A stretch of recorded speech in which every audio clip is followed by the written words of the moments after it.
Hey everyone, welcome to Sasquatch Theory. In this episode, I will be reading an email that was sent in by a couple from the state of Washington. This story is so good and well written, I am just going to get straight into it. We are subscribers of your YouTube channel and like your stories. We heard you talk several times about a Mount St. Helens and a forestry doctor. My husband and I have decided that we would share an incident that happened in our lives a long time ago. Below is a detailed outline of that incident. This story has only been told once before, and that was to my wife, who was to become part of the story and a witness to the truth. I will not use any names or exact locations because I don't want those people who witnessed these events harassed. Part of the story has been told by several other people through the years, and as our stories are mostly about the same event, the difference between theirs and mine is my story has a second part and a more personal interaction. In 1980, I was stationed with the U.S. Army at Fort Lewis in Washington State. My MOS was 11B1V. If you have an Army background, this might tell you what I did. During my time there, the U.S. had one of the worst natural disasters the country has ever seen. That was the eruption of Mount St. Helens. At the time of the disaster, I was part of the U.S. Army's Advanced Warfare Specialist Battalions. Not the real name it went by. Elements from Fort Lewis were assigned to help in all aspects of the recovery effort. At first, we were not involved as they just needed support units, medical, MP types, supply, and transport. About a week or so after the disaster, we were approached by our company commander and told we would be deploying to a disaster-forward recovery area. We would be assisting with restricted area security and special project asset protection. We would also be supporting U.S. Air Force Special Security detail coming from somewhere on Vancouver Island in Canada. They were to be deployed within a couple of days. Our orders were to provide special protection to a temporary medical facility operated by the U.S. Forestry Service and the Combined Service Medical Support Detachment, Foxtrot. We packed up and deployed to our AAO, assigned area of operation. Upon arriving to the AAO, which was about 2.5 hours past any manned or recognized civilian area and deep in the middle of nowhere. Along the way, we were told that the area we would be operating was being used to store and destroy animal carcasses killed in the disaster, and there were thousands of these carcasses of every type, deer, bear, everything. We went on past that area for about 4 or 5 miles. We arrived at this area at about 1700 hours and were greeted by a man wearing a white medical coat and what I would say was his assistant. Our company commander, Captain X, walked up and reported. The area was made up of several GP large tents, several medium type and military, and DOF vehicles of all kinds. The area was referred to as the Special Projects Medical Assistance Facility. The two men then explained that we would be serving as deep perimeter security for the facility as well as facility asset security for special guests. He explained that he had a detail of U.S. Air Force SSP, Special Security Police, that would be providing security in the command area while we maintained an active protection line at about half a mile outside the command center. We were given the grid location to our area where we were set up with several communication/listening posts with direct lines to the command tent. We had orders not to allow intruders to infiltrate the AO. We were to detain and turn over any unauthorized personnel to the command staff. We were authorized standard rules of engagement to return fire in the protection of ourselves or to assist at the command facility. We couldn't imagine where that would be an issue.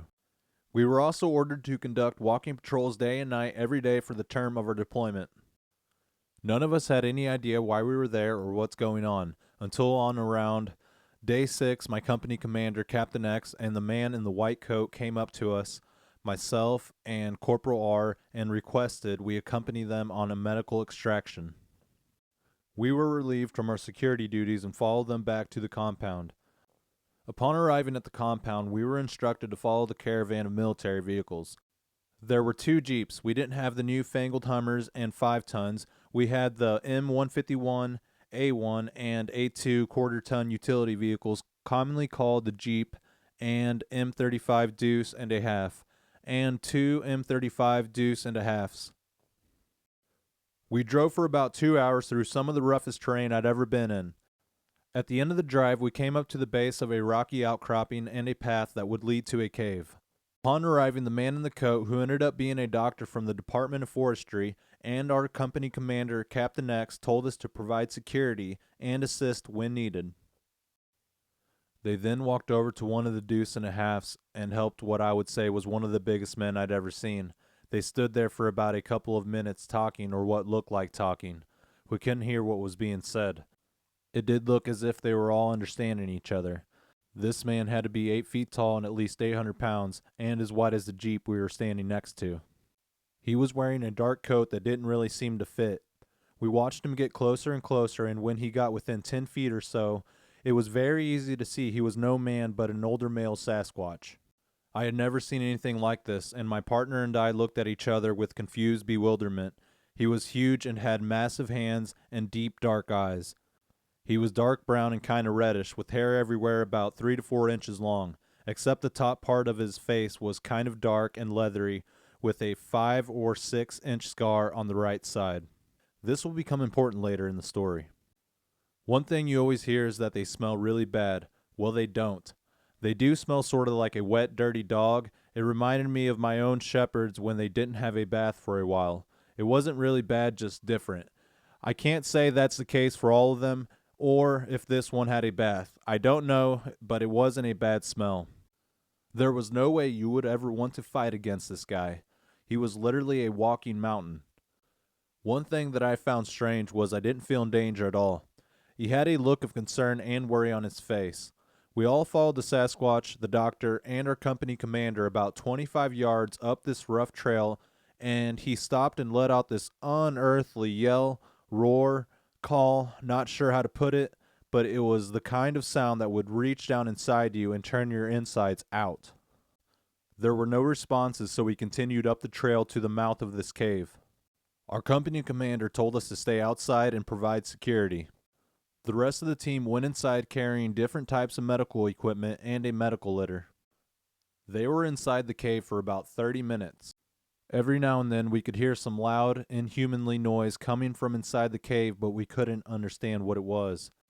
After the 30 minutes was up, 6 what I could assume were medics or medical support personnel came out carrying a litter with the body of a female Sasquatch who was deceased from what I would say was extreme 3-degree burns. Believe it or not, she was pretty and was obviously female. As I looked at her, I got this massive wave of sadness. It hit me hard and reminded me of how many times I lost one of my German shepherds. I looked over to my partner and he was having a hard time with it. I, without realizing it, reached out and touched her hand as they carried her by. It was warm and very soft. It was also large and made mine look small. As they walked by with the entire team, I felt a hand touch my shoulder. It seemed to be a touch of comforting and support, one that made me feel everything was okay. My partner then took a step back and had a look of surprise on his face. I looked at the hand, then up into the face of the massive male Sasquatch. He looked at me with deep sadness in his eyes and what I would say was respect for me and an offer of understanding and gratitude. He then walked down by the trail by her side and reached out to grab her hand as a last gesture of love. When he got into the back of the deuce and a half with the female, I would say his mate, they placed her in the back and he climbed inside next to her. I don't care what anyone says, these creatures are not animals in the sense of killers. They without a doubt are just like us. We drove back to the camp to continue with our duties, but just before my partner and I walked away, 2 Air Force SSPs walked over to us and one of them said, "So what do you think of that shit?" I replied with, "What shit?" He said, "You know, the monster thing." My partner replied, "I didn't see any monsters." Looking at me, he said, "Did you?" I said, "No." That airman walked off and the other airman told us that he went out on several other trips to bring back wounded assist. He said some made it and some didn't, and it seemed like it was some kind of troop of them, and the one that went with us was the leader. He also said that he was part of a special program and was known by the government for many years and that the doctor was their handler or manager. He then walked off too. We were there for another couple of days and we returned to our company area at Fort Lewis. I always wondered why they picked us for this duty, and then it became obvious. Our MOS was one of extreme tactical awareness and our capabilities and the top secret clearance. The story doesn't end there and it gets much better. Several months later, my new wife and I were headed out of Fort Lewis up into the mountains to meet some friends from my unit for a weekend of rest and beer drinking. We were heading down one of the most popular highways that lead into the mountains in some of our favorite cabin areas. It was snowing pretty good by the time we hit the pass and had to slow down to about 35 miles per hour. It was really getting hard to see and the traffic was crazy. We were just talking about anything and everything when I looked forward and seen a truck headed right for us. It was on our side of the road and was not aware that we were there. With the mountain on our right side, I swerved to my left, which wasn't a great choice either as it was about 150 to 200 feet to the bottom of a very active river. It wasn't straight down, but it was a steep drop with lots of trees and underbrush and an ice-cold river waiting at the bottom. That's what happened. We crashed through the barrier and rolled over several times and eventually landed upside down halfway into the water. I was hurting bad, and my wife was unconscious and bleeding from her ears and nose. The roof of our car was about 12 inches closer to us and I could smell gas. I tried to unhook my seatbelt but couldn't reach it. I tried waking up my wife, but I had no luck either. It wasn't even me that I was worried about. It was my wife. She looked so innocent and helpless, and I promised to keep her safe, and I couldn't. I struggled every way I could, but no luck.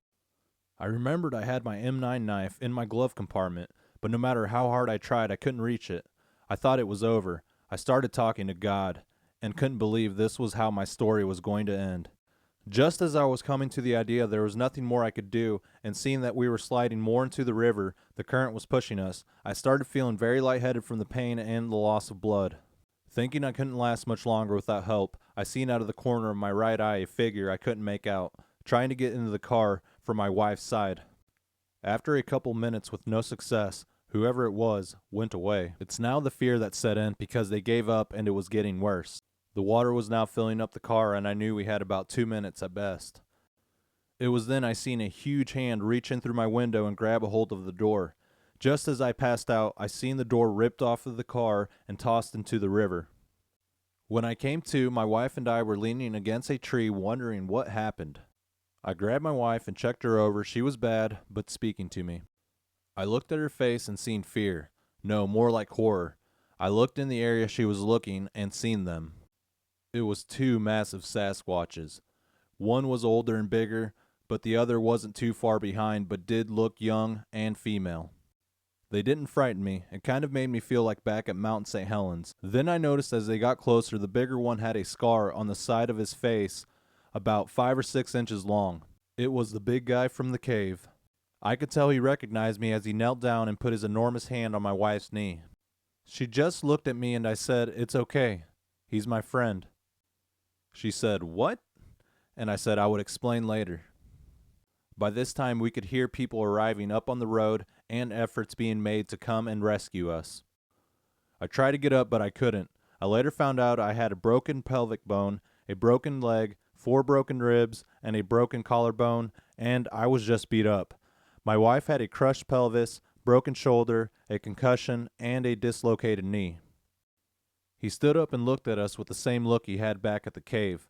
I then said thanks, and he reached out and put his hand on my shoulder again. This time I touched his hand and shook my head in disbelief. I couldn't believe how this massive being could take his time to stop and help, knowing that he, by helping, was risking his and the others' lives. I told them they had to go. I didn't want any issues with the rescuers trying to hurt them, not that they could have, or even that they would have seen them. The young female was touching this ribbon in my wife's hair. It seemed to amuse her. My wife untied a bow and removed it from her bloody hair and handed it to her. She took it, and it looked like she tried to put it in her hair as she walked away. That was the last time I saw my friend. I know you are all asking, your friend? Well, maybe not in the sense we are all used to, but in a way I wish all people would be, caring and there for whoever needs us. The rescuers had a lot of questions on how we got out of the car and how we ended up by the tree, given how serious our injuries were. Let's just say they had more questions than they had answers. After a couple of months, and when my wife and I were released from the hospital, I told her everything. She believed every word and told me how lucky I was to have someone to look over me when I needed it the most. I'm telling this story now because I've heard so many stories about Mount St. Helens Bigfoot findings and hear so many people say how they were all full of shit. I'm here to say they were not. It happened to me and they are real. I don't know about all of them, but the ones I've seen and interacted with were not mean killers. That's not to say they couldn't, if provoked.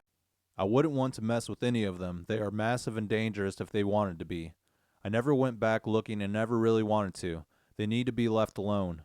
I do from time to time wonder how he is doing, how they are all doing. Also, they are not interdimensional. They are flesh and blood. They do live and die. I've seen it, and I've seen them die. They die just like us, and they live just like us. I've never seen them laugh, but I'm sure they do. I did see this massive beast cry at the loss of his mate, and I seen them happy just by helping someone and getting a simple thing like a hair ribbon. We were all God's creatures, and should remember that.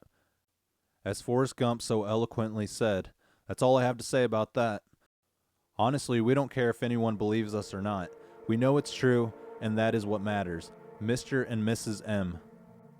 Well, Mr. and Mrs. M, you definitely nailed it on the head with that one. Only you guys know what you saw, and that is truly what matters.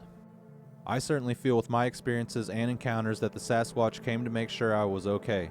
And I say this because during their time of arrival, I was in a very tough place in life and really questioning my life and my own existence and self-purpose in this world. I do feel like the Sasquatch came and showed me there was more to life. It was really good to hear your thoughts about these beings because I often wondered the same myself. It does appear that God is extremely infinite and mysterious with his wisdom and creation. It certainly brought tears to my eyes when I read the part about the male Sasquatch broken over the loss of his mate, and also the part where you and your wife were helpless in the river bottom. I don't have a wife or partner myself, but I certainly would feel helpless if there was nothing I could do to protect my loving wife. I also feel that this story adds a ton of credibility to those who have previously spoken up about the cover-up that took place at Mount St. Helens in 1980. I can also vouch for Mr. and Mrs. M when I have noticed these beings do not smell like a dead animal. At least the good ones don't. What I have always said is the same as you basically. They smell kind of like a wet dog and have this musky smell. Hardly noticeable really, but it is noticeable when they are present in my opinion. We also hear many stories of the Bigfoot utilizing cave systems from time to time. I can also agree that they are not interdimensional like some groups of people say. They are just really fast and stealthy when they need to be, not to mention extremely intelligent. I believe they have emotions and they have feelings, they are aware of everything going on around them, and they have their own lives just like us. I also wanted to mention one last thing. If you were at the scene at Mount St. Helens, please email me your story or get in contact with me. It would be very neat to piece this story together beginning to end. Thank you so much, Mr. and Mrs. M, for coming forward with the story and taking the time to write it up to me. I hope we will connect sometime in the near future, and I know it will be an awesome interview that will really help the topic move forward. Anyways, thank you guys so much for picking me to read your story. It really means the world to me and I appreciate it. I also agree with what you said earlier. People should be more caring and there for people when they need it. If you guys enjoyed this story, please give it a thumbs up and be sure to subscribe for more Sasquatch stories. Goodbye everyone, and stay safe.